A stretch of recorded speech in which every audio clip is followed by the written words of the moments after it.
thank you everyone so much for coming out and joining us at a billboard party on the side of a busy rural county highway. My name is Kandace Creel Falcón, and I am the artist that made the work that is up on the billboard behind me. I want to first give thanks to Springboard for the Arts for sponsoring this project. I'm also probably going to pause every time that a semi goes by. Springboard for the Arts asked me to join a cohort of artists to make work about guaranteed income and to share that work with our communities. And so I was a part of a group of 4 folks from Otter Tail County. The other 3 artists are based in Fergus, and I'm out in the Earhart Hills. And we joined up with 6 other artists that are based in St. Paul to all make creative work about what it means to be artists supported and funded by guaranteed income, for which, for those who don't know, is unrestricted cash payments given to folks to support their livelihood. So unrestricted in the sense that there's no strings attached. You can use that money for whatever you'd like. And it has been a gift to be a recipient of a pilot project that Springboard has been a part of, where they have been providing guaranteed income to rural artists and seeing what is the impact of investing in artists. So part of that impact is here in front of you. I was able to do this project with some of that support. I want to tell 3 stories about our goats as a way to kind of make this connection between why I think these goats are a good ambassador for guaranteed income. So my wife and I moved to Otter Tail County in 2017. And when we moved, when we were looking at our house, we were standing on this hill, and my wife, who's in the crowd, said, I think this is Goat Hill. Wouldn't goats just chewing on the grass, looking out over the lake, just be so wonderful? And I thought, I don't know if we want to be goat tenders, but she was like, it's going to be great. So we get 2 goats delivered to the house by her sister, my sister-in-law, and her kids are in 4-H and do all kinds of agricultural type stuff. And so they got these goats for us, Edith and Willa. So Edith is the black goat in the front, and Willa is the white goat in the back. Very regal looking goat. And we purposefully picked 2 female goats because we learned that male goats smell bad, and we did not think that a smelly male goat was going to be good for Goat Hill. And about 4 or 5 months into having Willa and Edith with us, Willa was getting really fat, and it was fall. And so Liz calls her sister and says, is there any reason why Willa might be getting really fat? Like, is there any way that she could be pregnant? And our sister was like, no, there's no way. But she just kept getting bigger and bigger. And we're like, well, maybe she's just bulking up for winter. And then all of a sudden, a baby miracle was born.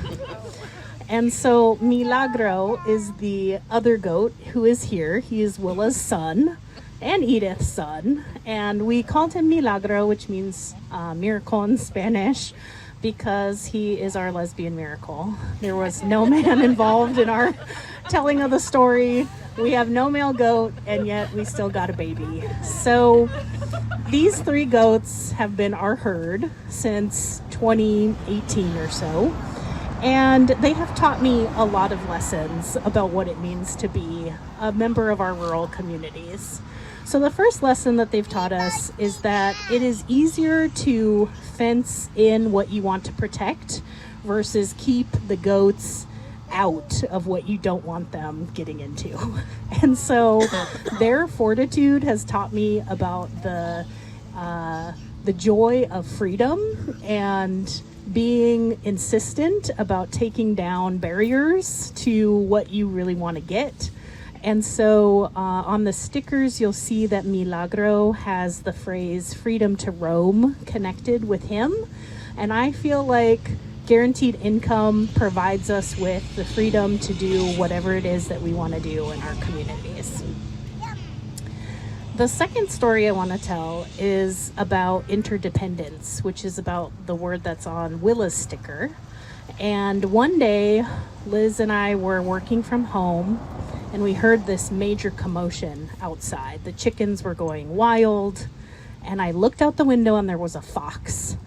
And the fox had successfully taken one of the chickens, maybe the day before, and it had come back for another snack. And the goats decided that they were not gonna let them take a chicken. And so the goats helped fight off this fox along with me and Liz. And so humans and goats came together to protect the chickens. And for me, that really represents the ways that we are all interconnected and really rely on each other. None of us can do this alone. And so that interdependence piece is a value that I see as deeply connected to this idea of providing guaranteed income for artists in rural communities. And then the last story that I'd like to share is about why they are positioned in this way. So I have this phrase, in rural we tend to the herd, because I had the privilege of witnessing my goats get into this position where they will put their butts or backs together and each face a different direction.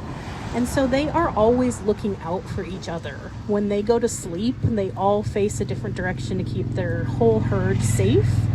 And I thought it was a really beautiful representation of the ways that we can support each other in community. We can all take turns looking out for the herd, and we will all be better when we're all taking care of one another. So I'm happy to answer any other questions about guaranteed income. Thank you so much for joining me out here for this party.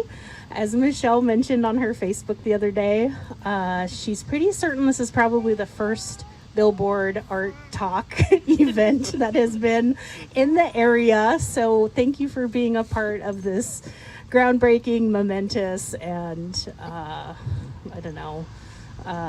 unique experience, art experience for rural folks out in our community. So thanks so much for coming. Please take stickers. Please send postcards to your friends. Share with them what it means to you to tend to the herd. And there's more about guaranteed income on my website. So if you follow that URL, you can learn more about what that is, if that's a new concept for you.